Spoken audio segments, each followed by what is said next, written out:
Hi, this is Gabe from FluentForever.com. In this third video, we're going to talk about Arabic's vowels.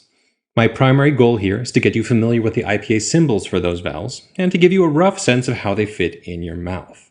Now keep in mind throughout this process, the better you learn to hear these sounds, the better you'll be able to keep track of which one is which, and the better you'll produce them. We're going to be talking a bit about tongue placement, so to give you a rough sense of that, try this. Compare E, and a in English, as in seat, set, and sat. You'll notice your tongue starts up high, E, goes through the middle of the mouth, and then goes down to a. So your tongue can go up and down. Now, it can also go forward and back. Compare as in bet and as in but. Your tongue goes forward for and then pulls back for bet, but. Now, if you'd like a much more in-depth discussion about vowel formation, check out some of the videos linked below, but for the beginning, that's about all you're going to need. So, with that said, let's get to some Arabic. As before, I have Mustafa here to help me with this. Hi. So, Arabic vowels are honestly really tricky to discuss. When I was researching this language, I wanted to get answers to two questions. How many vowels are there in MSA, and what do they sound like? And what I found, frustratingly enough, is that each person I asked seemed to give me a different answer to both of those questions. Some said Arabic had only 3 vowels, some said 6, some articles said 12. I think this is happening for 2 reasons. One, because the writing system is based on consonants, vowels tend to take a back seat. I don't think native speakers tend to notice them happening as much because they're usually not visible in written text. And 2, there's the dialect issue again. Different dialects have different sounding vowels, and since no one speaks MSA as their native dialect, it's hard to come out with a definitive standard. This issue has forced me to make some decisions about which vowels to teach you, and ultimately, I think the most useful way to describe Arabic is to talk about 6 vowels. Those vowels are divided into long and short varieties, and we'll start with the long ones because those are the ones that everyone seems to agree upon. Fortunately, they're also pretty easy to nail down. Those vowels are e, and u. And we'll start with the easiest one. E shows up in Arabic's Iran, deen, and English's teen. And it is basically the same in both languages, unless your dialect of English actually uses 2 vowels when you say E. If you say si or say, you'll need to get rid of that first vowel and stick to the second, si. You'll see in IPA that this uses a lowercase I followed by a colon-looking thing. That colon-looking thing, that just means you should make the preceding sound longer. So it's not din, it's deen. Next, u shows up in Arabic's boom and English's boom.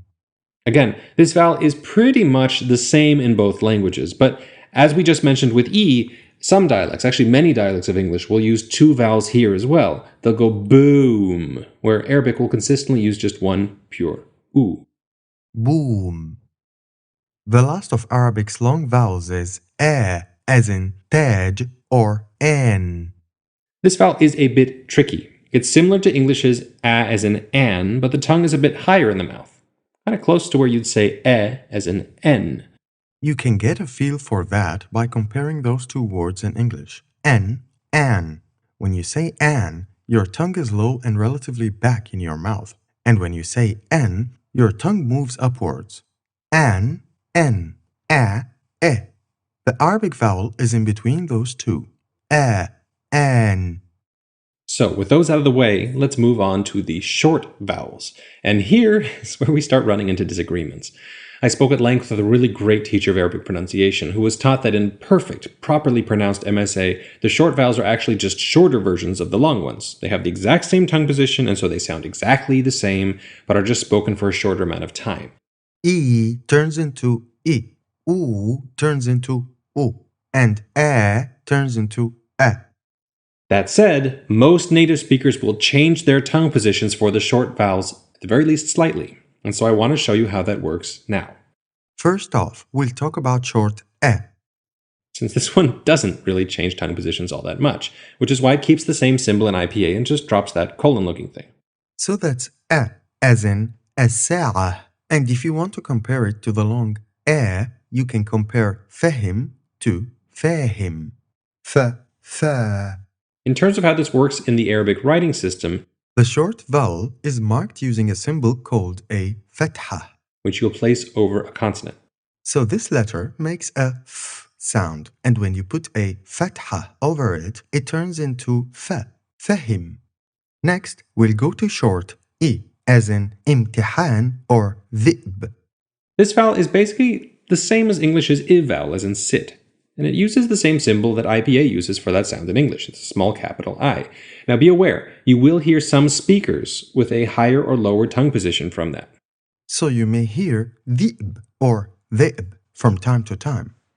But if you stick with I as in sit, you should sound fairly neutral. In the Arabic writing system, This vowel is marked with a symbol called a kasrah. which you place under a consonant. So here's th and here's dhi'b. If you want to compare the Arabic short I to the long I, you can compare amil and amil. Our next vowel is U, as in khubz or sukkar.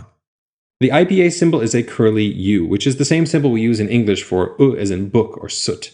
And the Arabic short U has basically the same tongue position. If you want to compare the short U to the long U, you can use jud and jud. In the Arabic writing system, This vowel is marked with a squiggly symbol known as dhammah. It goes on top of consonants, just like our a vowel, fatha. So here's kh, and when you put the dhammah on top, it turns into khu, khubz.